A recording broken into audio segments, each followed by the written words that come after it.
लोकसभा चुनाव के आखिरी चरण से पहले इंडियन नेशनल लीग और सीपीआईएम ने अपने गठजोड़ का किया ऐलान।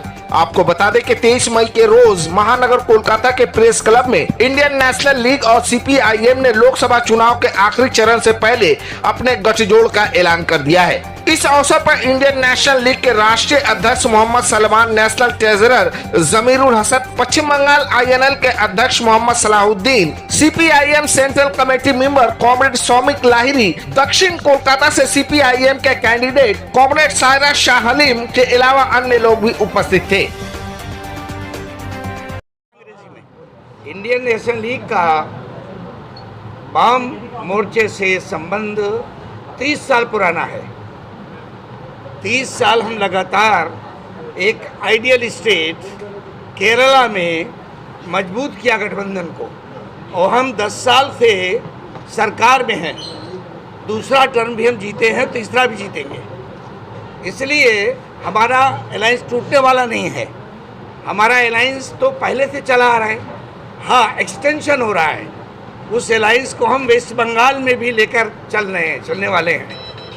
आप देख रहे हैं कामरेड हमारे साथ बैठे हुए हैं, कैंडिडेट भी बैठी हुई है। अब ये कह सकते हैं कि बंगाल में पहला अनुभव है, लेकिन चूंकि मैं मुस्लिम पॉलिटिक्स में होने के साथ साथ इंडियन नेशनल लीग का सदर हूँ, 57 साल से मैं secular parties, so called secular parties का तजुर्बा कर रहा हूँ। बहुत सी पार्टियों का तो कमज़ोर मामला आता रहा है।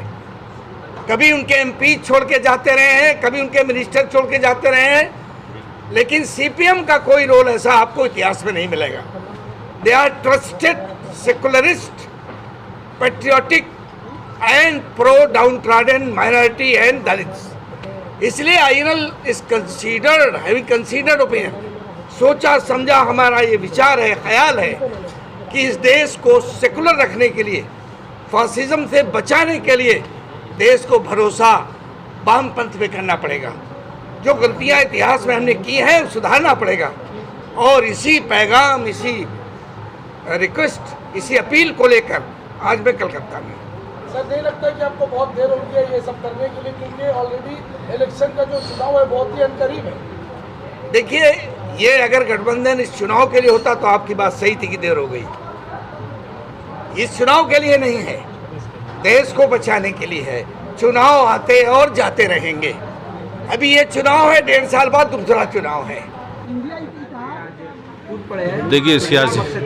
देखिए आप लोग जैसे जानते हैं कि मैं मीम का प्रेसिडेंट था और काफ़ी अच्छा काम किया था। जो इफ़ेक्ट तो दीदी ने सबको अरेस्ट करके दिया था। हमारे साथ जो 28-30 लाख वर्कर हैं, आज एमआईएम बंगाल में नहीं के बराबर है। तो जो हमारे वर्कर हैं उन्होंने, और मैं ऑलरेडी पहले इंडियन नेशनल लीग में था, तो मैंने सोचा कि मैं वैसी पार्टी नहीं करूंगा जिसमें खानदानी राज है। तो अवैसी हो चाहे जो हो, उनकी अपनी पर्सनल फैमिली का जो है, उसके लिए मैंने इंडियन नेशनल को चूज़ किया। और ये एक सेकुलर पार्टी है, इसमें पढ़े लिखे लोग हैं, और इसके अंदर जैसे आज देश में मुसलमान और लेफ्टिस्ट अगर एक साथ हो जाए, ये आइडिया के पीछे हम लोग काम किए। और इंशाल्लाह आज देश के अंदर एक नया फोर्स तैयार होगा जो मुस्लिम और दलित और ये जो लेफ्टिस्ट है। जैसे कि आप लोग जानते हैं कि देश की आज़ादी में कम्युनिस्ट और मुसलमानों का ज़्यादा हाथ था, क्योंकि आरएसएस वाले तो अंग्रेज़ों के साथ थे, समझे। वो तो उनका चेयर टेबल धो रहे थे, उनके जूते साफ कर रहे थे, पॉलिश कर रहे थे। तो देश में जो हालात है, इस हालात के तहत ये गठबंधन बहुत ही ज़रूरी है।